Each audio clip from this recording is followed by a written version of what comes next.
시편 27편은 언뜻 보기에 구성이 일관되지 않은 것처럼 보입니다.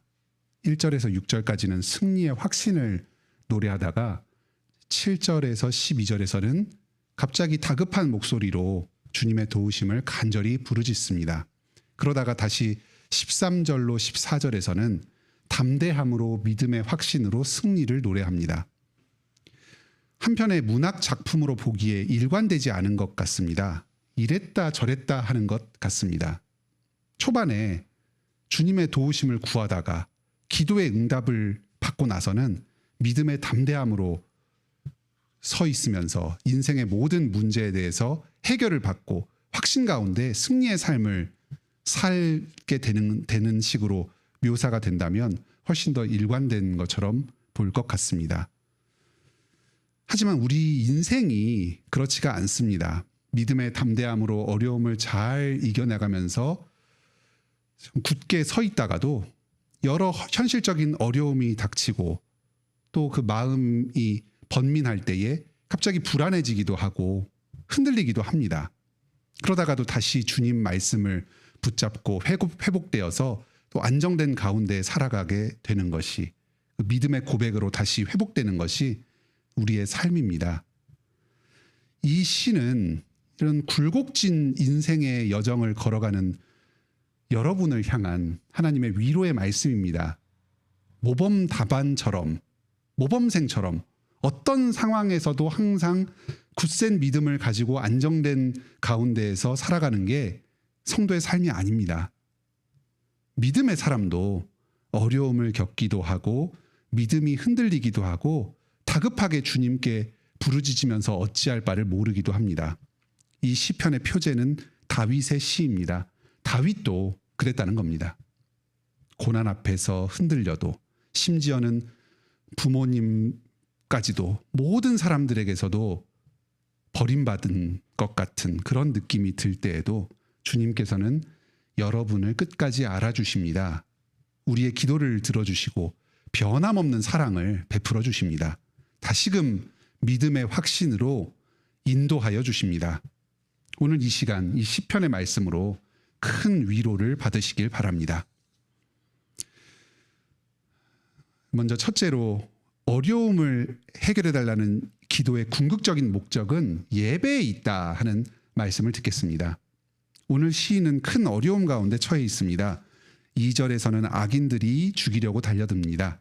3절에서는 군대로 떼를 지어서 몰려듭니다.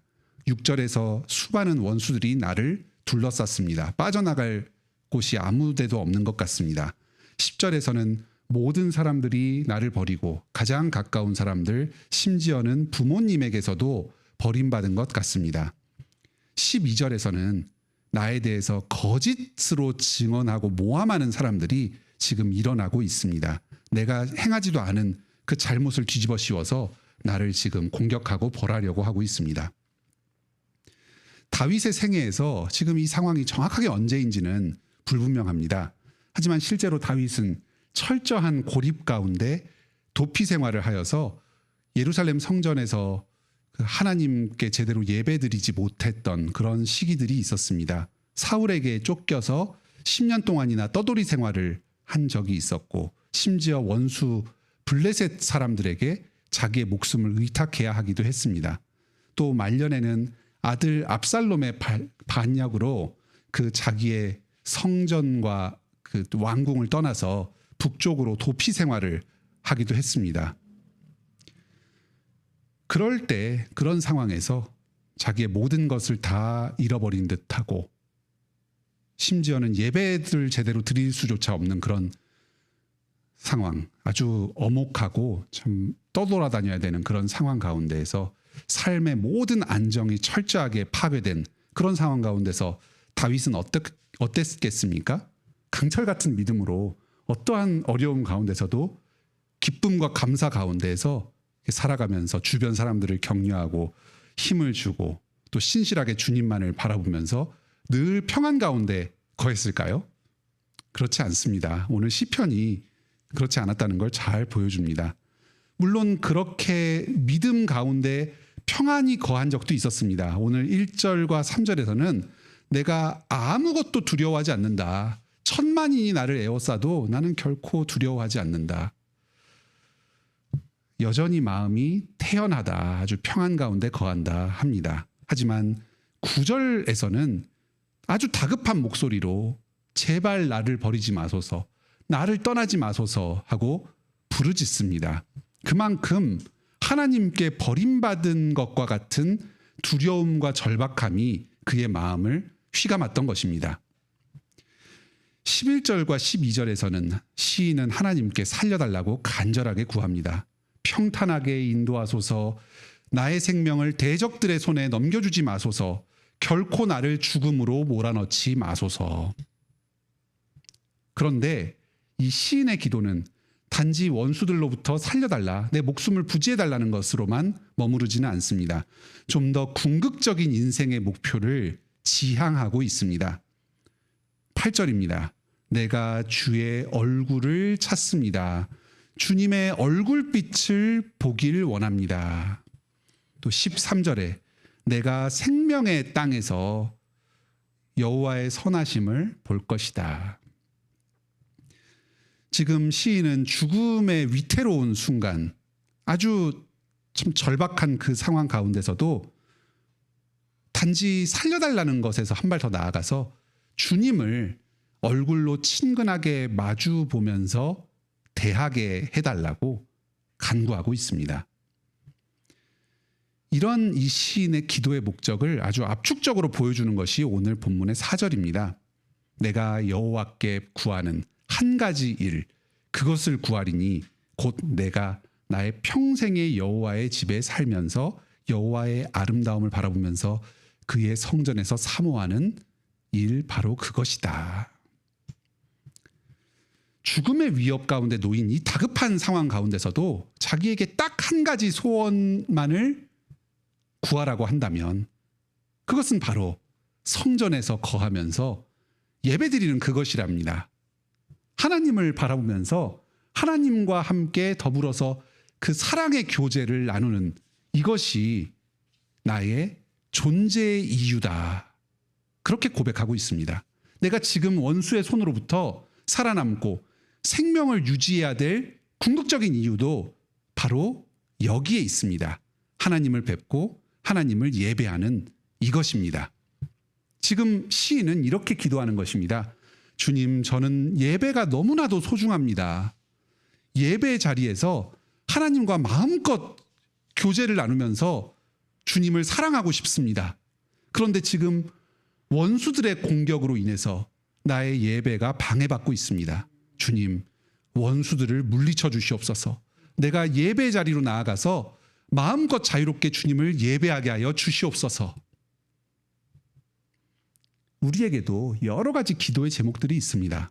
그런데 그 기도들의 궁극적인 목적이 무엇입니까? 그 기도가 결국은 지향하는 바 목표가 무엇입니까?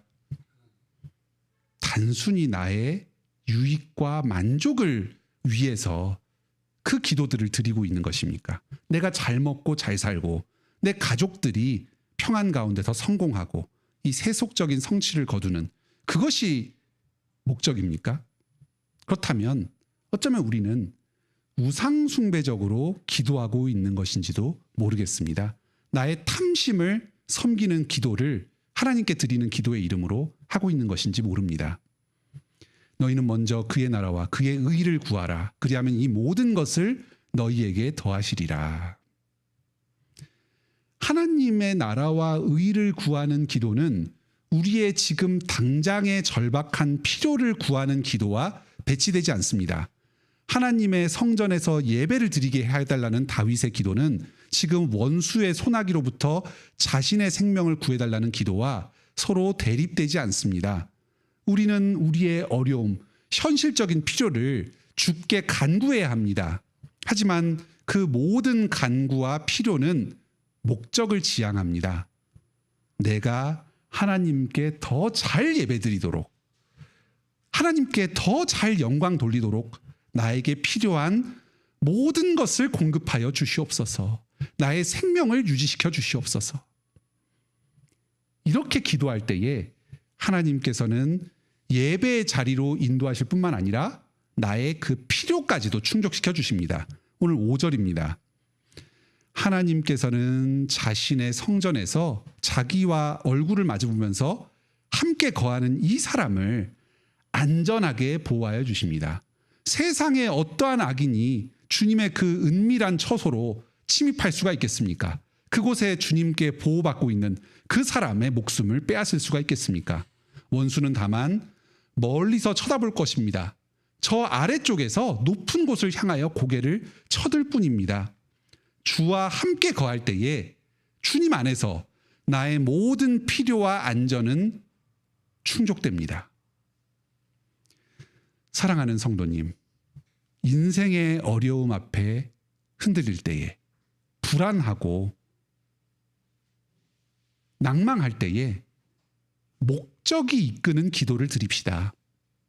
하나님, 내가 예배를 사모하고 주님의 얼굴빛을 뵙기를 원합니다. 하지만 내가 지금 예배를 잘 드리지 못하도록 가려막는 어려움들이 있습니다. 나의 현실적 필요를 채워주시옵소서. 그래서 내가 주님께 온전하게 마음껏 예배하면서 주님의 아름다움을 바라보게 하여 주시옵소서. 나를 창조하신 이 목적, 주님과 교제 나누면서 주님과 사랑의 하나된 공동체를 이루는 이 목적을 내 삶 가운데 이루어 주시옵소서. 이런 기도를 드릴 때 주님께서는 여러분의 그 필요를 반드시 채워주실 것입니다. 그리고 주님께 거하면서 온전한 예배를 드리도록 인도하여 주실 것입니다. 지금까지 우리가 어려움을 당할 때에 그 예배라는 목적이 이끄는 기도를 드리자는 말씀을 들었습니다. 두 번째 말씀입니다. 예배하는 사람은 어려움 가운데서도 평안하게 기도합니다. 지금 다윗은 쫓기는 가운데 성전에서 예배를 제대로 드리지 못하는 상황입니다. 예루살렘 성전에서 예배 드리기를 너무나도 사모합니다. 자신의 목숨이 경각에 달린 것보다 이 성전에서 하나님께 예배하는 기쁨을 누리지 못한다는 게 이 다윗의 더 큰 어려움이었습니다. 오늘날 우리는 더 이상 하나님을 뵙기 위해서 저 이스라엘 성지순례를 가서 예루살렘 성전에서 예배드려야 하지는 않습니다. 예수 그리스도 안에서 영과 진리로 예배드리는 모든 곳이 어디든지 하나님의 임재를 경험하는 거룩한 처소가 됩니다. 말씀과 성령으로 그리스도 안에서 예배드릴 때에 그곳에 그리스도께서 함께하여 주시고 성령님으로 말미암아서 삼위일체 하나님이 임재하여 주십니다. 이곳 관악교회에서 매주일 우리가 드리는 그 예배 가운데에 하나님의 임재가 있고 우리는 주님의 아름다운 얼굴을 마주대하게 됩니다. 이 말이 좀 막연하게 느껴질 수 있습니다. 하나님과 도대체 얼굴빛을 마주본다는 게 무엇을 의미한다는 건가? 우리가 어떻게 하나님을 얼굴을 보는 건가? 하나님은 영이시고 형체가 없으신 분이신데 우리가 어떻게 하나님을 얼굴로 마주대하는 것인가? 예수 그리스도의 복음을 들을 때에 하나님의 얼굴을 봅니다. 고린도후서 4장 4절은 가르쳐 줍니다. 하나님의 형상이신 그리스도의 영광의 복음의 광채다. 하나님은 영이시고 우리에게 직접적인 눈에 보이는 형태로 모습을 드러내 보이시지는 않습니다. 우리는 말씀이 육신이 되신 그리스도를 통해서 하나님의 얼굴을 뵙습니다. 오직 그리스도로 말미암아서만 우리는 하나님께 다가갈 수 있고 하나님과 얼굴을 마주대하게 됩니다. 우리가 예배 시간에 성경의 말씀이 육신이 되신 그 그리스도, 이 성경에 나타난 이 그리스도의 말씀을 잘 듣고 깨달을 때에 그 말씀 가운데에 하나님이 어떠한 분이신가 하는 것을 생생하게 깨닫게 됩니다. 성령님께서 역사하심으로 말미암아서 실제로 눈으로 형체가 있는 하나님을 이렇게 바라보는 것보다 이 말씀을 통해서 우리는 하나님을 더 더 총체적으로 잘 알고 더 깊이 깨달을 수가 있습니다. 그분의 아름다움을 생생하게 경험하면서 마음으로 하나님을 사랑하게 됩니다. 이것을 말씀에서는 하나님의 얼굴빛을 뵌다. 하나님의 영광의 강체를 바라본다. 이렇게 표현을 합니다. 영의 눈으로 하나님의 실체를 보게 되는 것입니다. 하나님의 영광은 특히 그리스도 안에서 가장 찬란하게 드러납니다. 하나님께서 얼마나 사랑이 많으신 분이신지, 하나님의 공의가 얼마나 어미로운지, 하나님께서 얼마나 지혜로우신 분인지, 얼마나 오래 참으시는 분이신지, 그 밖에 글로는 다 쓸 수 없는 그 하나님의 영광의 여러 측면들, 그 다양하고 풍부한 모든 측면이 예수 그리스도의 인격과 사역 가운데에서 가장 풍성하게, 가장 찬란하게 계시됩니다. 우리가 예배 가운데에서 이 그리스도, 예수 그리스도를 중심에 두고 예배의 모든 순서에 임할 때에 우리는 하나님과 얼굴을 마주보고 교제하는 것처럼 하나님을 그만큼 더 친밀하게 알고 마음으로 사랑하게 됩니다. 다윗이 그토록 사모했던 성전 예배, 내가 죽을지언정 하나님의 그 성전에서 하나님과 영원히 거하면서 교제 나누길 원한다 했던 그 성전의 예배보다 더 탁월하고 영광스러운 하나님의 임재가 우리의 매주일마다의 예배 가운데 이 자리에 있습니다. 이것을 우리가 믿음으로 바라보게 되길 원합니다. 이 하나님의 영광이 그리스도 안에서 얼마나 큰지, 놀라운지, 하나님의 이 사랑이 얼마나 감격스러운지, 이것을 우리가 매주일 예배 가운데 생생하게 느끼고 깨닫고 체험하기를 원합니다. 정말 얼굴에서 얼굴로 마주보는 것보다 더 가깝고 친밀한 교제가 예배 가운데 있기를 원합니다. 이 예배 자리에 우리가 매 주일마다 초대되고 있습니다. 아무리 힘들고 어려운 순간일지라도 우리는 예배를 드릴 수가 있습니다. 우리의 인생의 궁극적인 필요이자 가장 중요한 목표, 예배 가운데 하나님의 임재를 경험하는 것, 하나님과 친밀한 교제를 나누는 이것이 이미 우리에게 주어져 있습니다. 이 예배의 소중함과 기쁨을 매 주일마다 생생하게 경험하시길 바랍니다. 인생의 고난과 무게가 아무리 크더라도, 현실의 무게가 아무리 우리의 육체와 영혼을 짓누를지언정, 그래도 지금 우리는 하나님께 예배드릴 수 있지 않습니까? 이 사실이 여러분에게 실제적인 위로로 다가가길 원합니다. 단지 지금 한두 마디 말씀을 듣는 것으로 머리로 이해하고 끄덕이는 것이 아니라 실제 우리가 매 주일마다 드리는 예배 가운데에서 그 기쁨, 감사, 찬양이 넘치고, 그래서 이 세상의 모든 어려움들을 다 이길 수 있는 힘을 실제적으로 공급받으시길 바랍니다. 그럴 때 우리는 어떠한 상황 가운데서 평안 가운데 거할 수 있을 것입니다. 죽음의 위협 앞에서도 하나님께서 우리와 함께 하시고 우리의 모든 필요를 다 채워주실 것이라는 확신 가운데 거할 수 있을 것입니다. 말씀을 맺겠습니다. 오늘은 두 가지 말씀을 들었습니다. 첫째로, 어려움을 해결해달라는 그 기도의 궁극적인 목적은 예배에 있습니다. 둘째로, 이렇게 하나님께 신령과 진정으로 예배하는 사람은 어떠한 어려움 가운데서도 평안하게 자신의 필요를 하나님께 구하며 나아갑니다. 매 주일 예배에서 큰 은혜를 누리면서 주님의 의지하면서 이 고난의 인생길을 믿음으로 걸어가며 또 주님께 필요를 구하고 그 필요를 공급받으시는 여러분들이 다 되시기 바랍니다.